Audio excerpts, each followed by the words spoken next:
Magandang hapon po sa inyong lahat. Ako po si June and welcome sa panibagong episode ng ating vlog. Cheese Escudero, binoljak yung mga crocodile sa kamera. Kaugnay po dito sa Tricom hearing nila sa mga vlogger, kung saan i-regulate daw yung mga vlogger.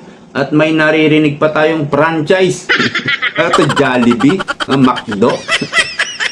Magpa-franchise pa raw yung mga vlogger sa Congress. Kasama siguro dito mainstream media kasi nagbabalita rin sila sa social media, di ba? Ito po, binutata at sinupalpal ni Cheese Escudero ang mga crocodile dyan sa kamera. At pag-uusapan din natin si Super Ate Amy Marcos, kung saan nilekturan si PBBM yung kanyang ading dahil parang nawawala na naman sa wisyo yung kanyang mga pinagsasabi doon sa mga kampanya. Parang hindi na pinag-aaralan. Parang bahala na si Batman. Bara-bara na ang banat ni PBBM. At nagkaroon ng malaking pagkakaiba noong 2022. Di ba hindi siya makabagbasag pinggan sa kanyang mga strategy noon? Hindi siya bumabanat Ngayon bumabanat na. So yan po ang ating pag-uusapan. Unahin na lang po natin siguro si Cheese Escudero na lang unahin natin, Okay. Sir, may mga lawmakers na kino-consider na yung mga social media platforms pakuhanin na ng congressional franchise to operate para daw matiyak na nagko-comply sila sa mga existing laws. Do you support that? Wala yan sa ilalim ng batas ngayon. Wala yan sa ilalim ng batas ngayon. Parang demokrasya tayo di ba? Parang gustong mangyari ng mga crocodile sa kamera. Pigilan yung mga umaatake sa kanila. Kasi yung mga kakampi nila, hindi naman nila tinatarget Yung mga DDS, vloggers lang. Kung sino lang yung umaatake sa kanila, yung kalaban nila, yun lang ang tinatarget nila. Kaya napaka-unfair, hindi patas itong pagdinig nila sa Tricom na yan Kung i-require yan, kailangan magpasa ng panibagong batas. Pangalawa, parang ikaw, reporter ka. Yan. Kailangan bang kumuha ng congressional franchise? Hiwalay sa stasyon mo? Hindi, di ba? Pero sa kasalukuyang teknolohiya kasi, pwede ka nang mag-vlog ng sarili mo lang.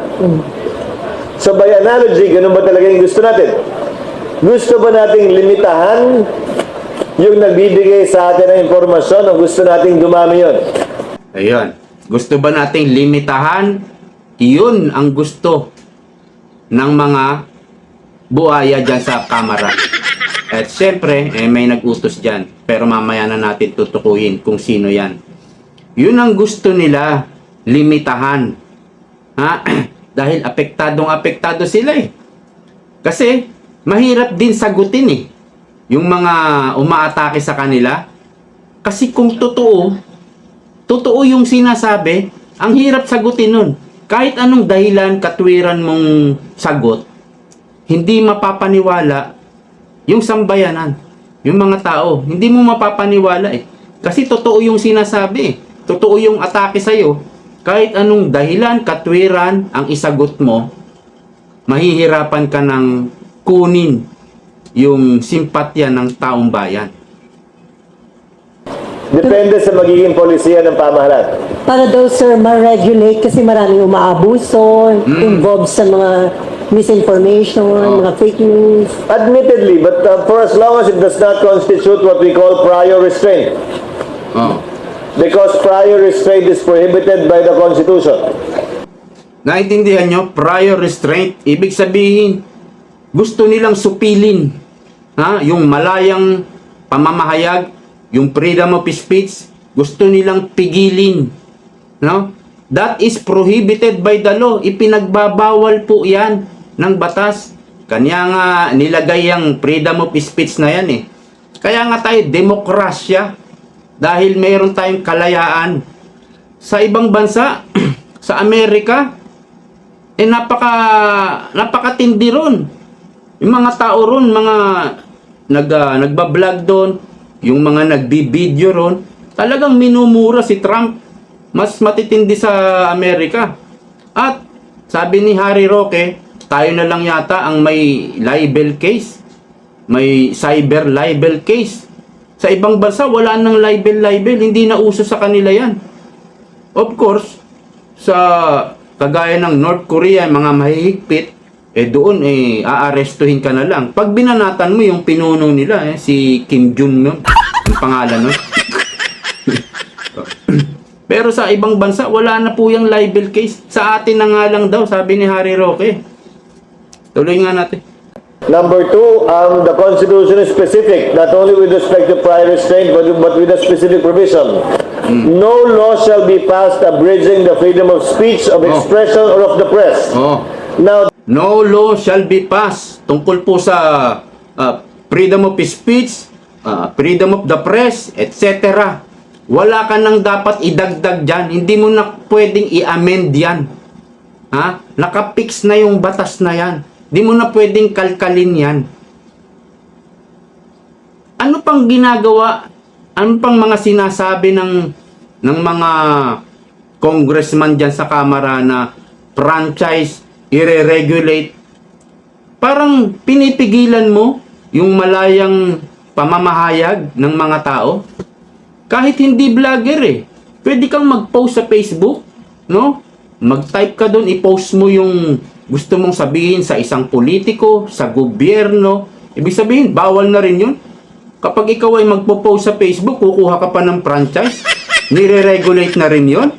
Doon nga sa Amerika, nandoon yung YouTube, nandoon yung Facebook, Twitter. No? Hindi naman pinatanggal yan ni Trump. Lahat yan umaatake kay Trump nung kampanya. Nandun sa bansa nila. Kung gago-gago lang si Trump, kaya lang hindi niya pwedeng gawin Napakalaking business niyan sa Amerika. Ang laki ng kinikita niyan. Ang laki ng income ng gobyerno sa kanila dyan.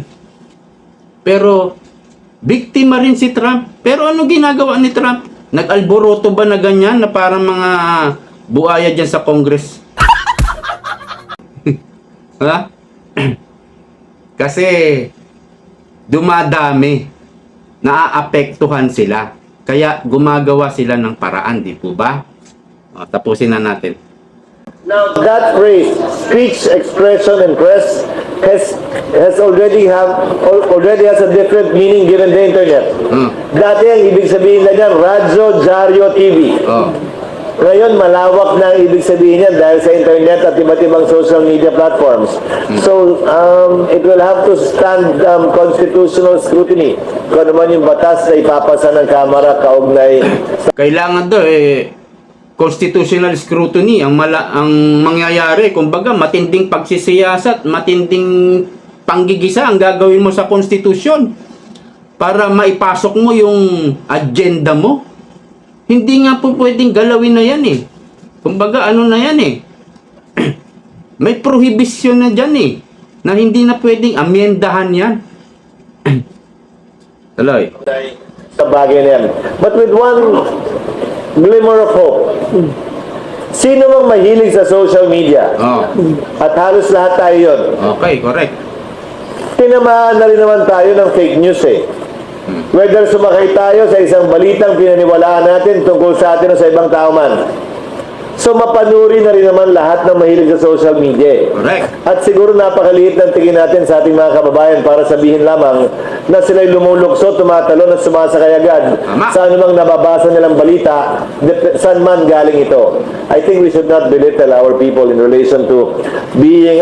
sabi niya, don't belittle our relation to... Ibig sabihin, wag nating maliitin. O kayo mga congressman, wag niyong maliitin ang mga mamamayan na gumagamit ng social media na agad-agad silang napapaniwala. Hindi lahat, no? Merong iba, pero karamihan. Sabi ni Cheese, mapanuri na sila. Mapanuri na tayo, di ba? Lahat tayo. Merong iba, syempre, hindi gaanong makaintindi agad. Yung bang tanga, ano? Meron. Pero konting porsyento na lang yan. Okay, malapit na. Tapusin natin. Discerning when it comes to news coming from social media and not from the known media platforms. Alright. So, bakit ba naisipan ng mga crocs na gumawa ng TRICOM na yan? At imbestigahan ang mga vlogger. At kapansin-pansin, puro DDS lang yung target nila. Hindi nila imbitahan yung mga nagmumurang anti-Duterte dyan. Si Nino Barsaga, ba't di nila imbitahin yun? May hawak ba doon? Kasi, dalawa lang naman ang nasusunod dyan.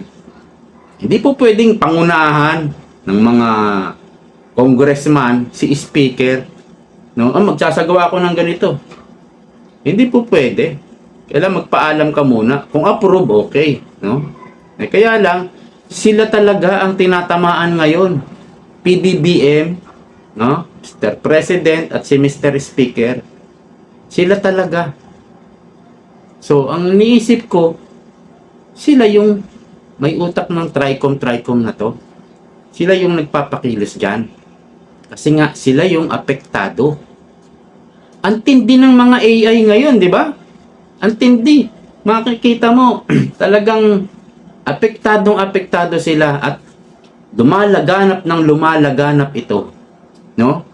Papaano na yung ambisyon, no? Kasi naniniwala tayo kay BP Sara. Sinabi ni BP Sara, mayroong ambisyon si Tamba na maging presidente. Naniniwala tayo dun eh. Yun ang problema ni Tamba eh. Hindi umaangat yung kanyang presidential career. Hindi umaangat sa survey. Lagi po siyang kulelat. Kulelat po talaga. Hindi na po siya umangat doon. Siya yung pinakahuli talaga. 3 taon na, matatapos na yung termino niya. At kung ma-re-elect siya, ewan ko lang kung siya ulit ang magiging Speaker of the House. Hindi po umuunlad. Si PBBM naman, nararamdaman niya sa mga pinupuntahan niyang mga rally, wala na pong pumapansin. Kaya ang naisip siguro nila, pigilan itong social media na umaatake sa kanila. Demokrasya po tayo eh. Anong magagawa natin? Sinulat sa Constitution na mayroon tayong freedom of speech, freedom of expression, freedom of the press. Alam nyo, kinokontrol na nga nila yung media eh, no? Marami ng envelope mentality media, mainstream media, nagbibigay na sila dyan para makontrol, no? Pero hindi talaga nila makontrol ang social media. Kaya naman, ganito ang ginagawa nila. Kaya lang hindi patas. Ang target lang yung mga Duterte vloggers. Yun lang ang target. Kaya napaka-unfair ng ginagawa nila. Ngayon, itong AI, Artificial Intelligence, kasi ako nagbabasa ako ng mga news sa ibang bansa, lalo na sa Amerika. Alam nyo ba, may darating na super artificial intelligence. Mas matindi po ito. Yung mga robot po sa computer, sa cellphone, mas matindi po ito. Kumbaga, hindi mo na aakalain na AI. Parang totoo na yung mapapanood mo. Nababahala rin si Bill Gates, yung may-ari ng Microsoft, na magkakagulo sa buong mundo. Pag nailabas na to, pag lumaganap itong super artificial intelligence. Dahil yung mga robot na magtatrabaho sa mga pabrika, mawawalan na ng trabaho yung mga tao. Yung nga lang mga machine ngayon, mga equipment, parang halimaw na eh kung kung mag-ani ng mga pananim, no? Halimbawa, palay, no? Saglitan na lang. Tapos diretso na sa kukunin na yung palay. Nung pag nakuha na yung palay, diretso na sa heater, hindi na ibibilad sa araw. Magagawa nila yun sa isang araw lang, sa isang maghapon. Palay na, nasasako na po yung palay. Kinabukasan po, igigiling na lang. Bigas na. Pag-ani ngayon, kinabukasan, bigas na po. So, wala na po yung mga masyadong maraming tauhan. Yan po ang nakita ni Bill Gates na yung mga industrial, puro robot na ang mangyayari. That is super artificial intelligence. Ganon din po sa Microsoft. Nakikita niya. Yung mga hindi naman totoo, pag napanood mo, kala mo totoong totoo. Paano yan? Kapag nag-create na yung mga umaatake sa inyo na ganyan, magkakagulo na po ang tao. Hindi nyo na malalaman kung yung napapanood nyo ay totoo or AI. Yun po ang prediction ni Bill Gates. Anyway, punta na po tayo dito kay Ate Amy or Super Ate Amy. No? And ma'am, how's your relationship po with VP Sara? Have you talked with her recently po? Actually, hindi pa kami nagkikita dahil hindi ko binubulabog yung tao, dahil problema. Oo nga, hindi na tayo nakakakita ng picture nila, no? Ng video nila na magkasama. Parang matagal na panahon na. Parang taon na yata, ano? Kasi naalala ko yung sinabi ni VP Sara, no? Mahirap nang magtiwala ngayon sa lahat. Sa lahat ng tao, no? Kailangan mag-ingat. Kasi unang-una, ikaw, Ate Amy, Marcos ka. Di ba?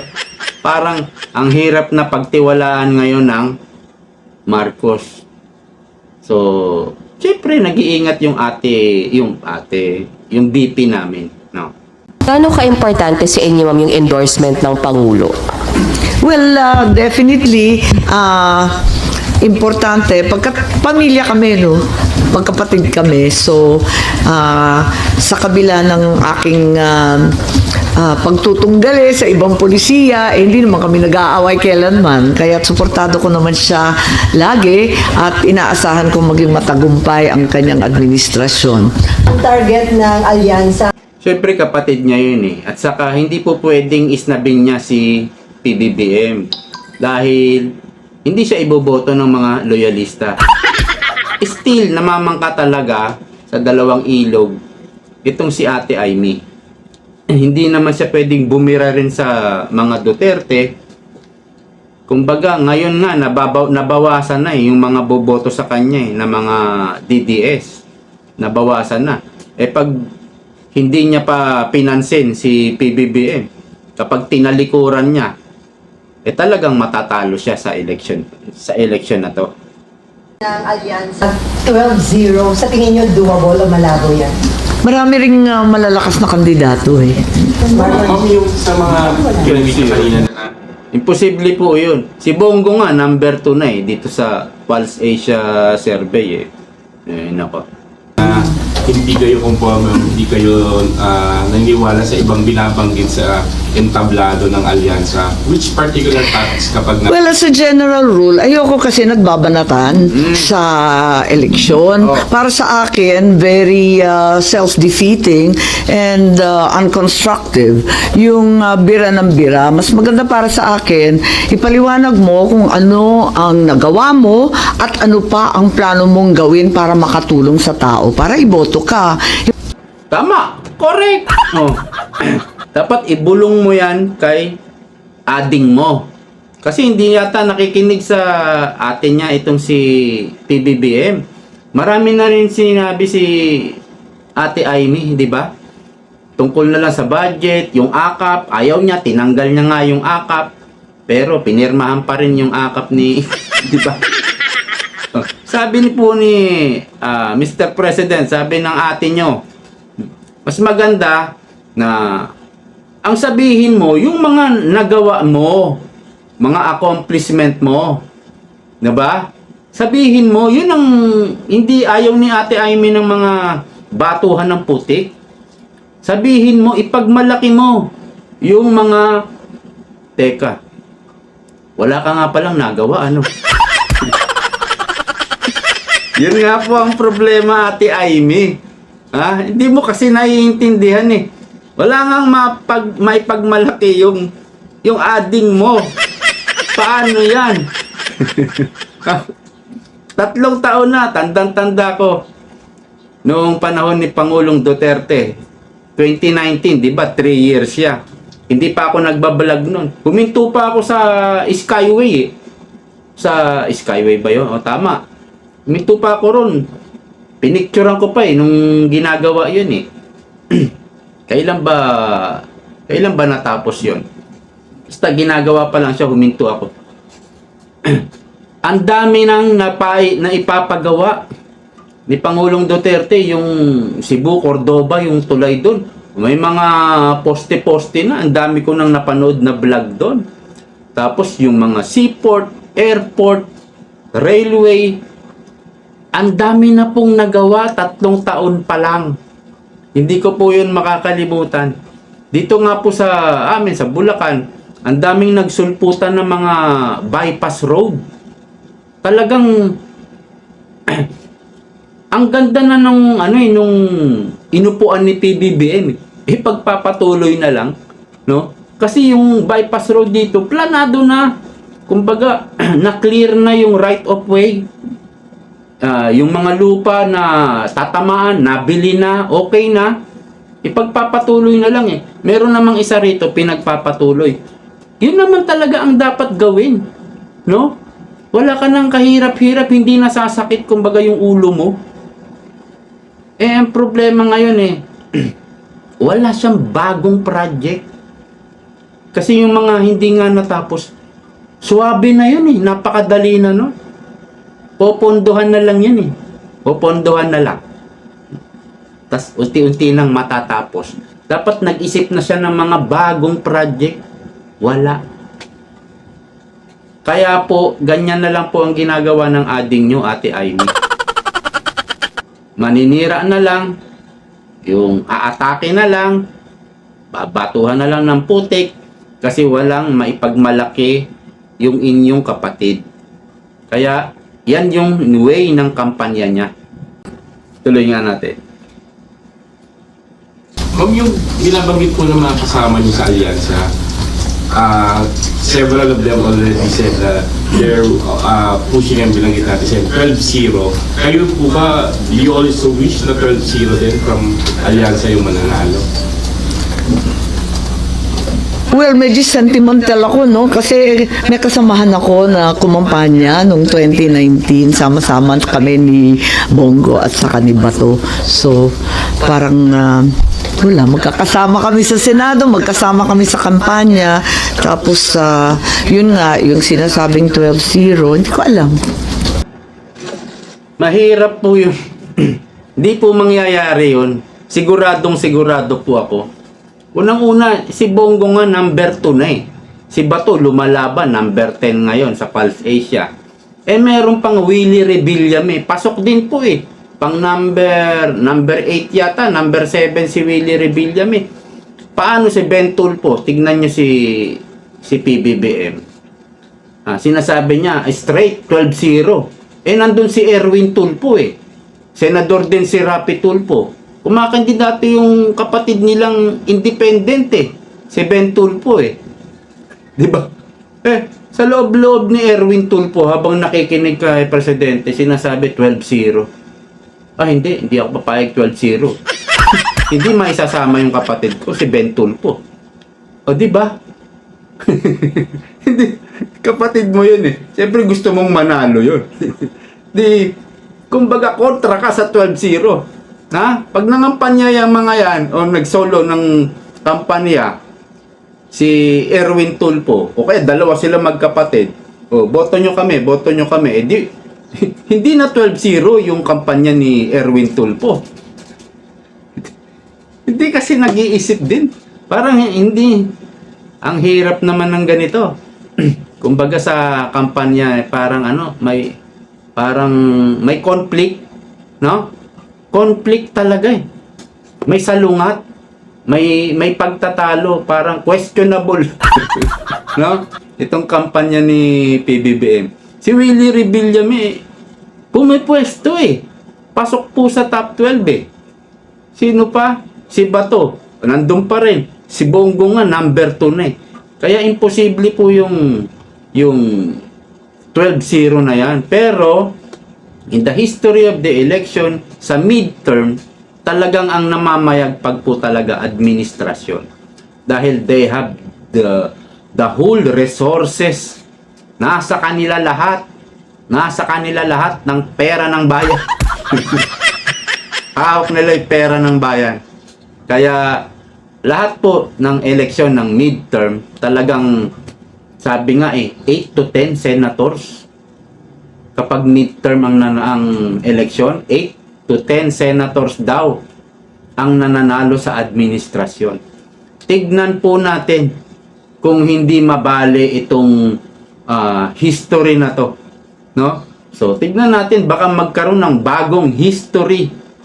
No? Naging 0-12. Kalain mo yun. Talagang complete drastic change yung mangyayari. 0-12.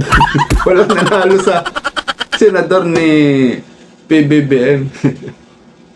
Okay, hanggang dito na lang po. Paalam. Bye-bye. Ingat mo kayo.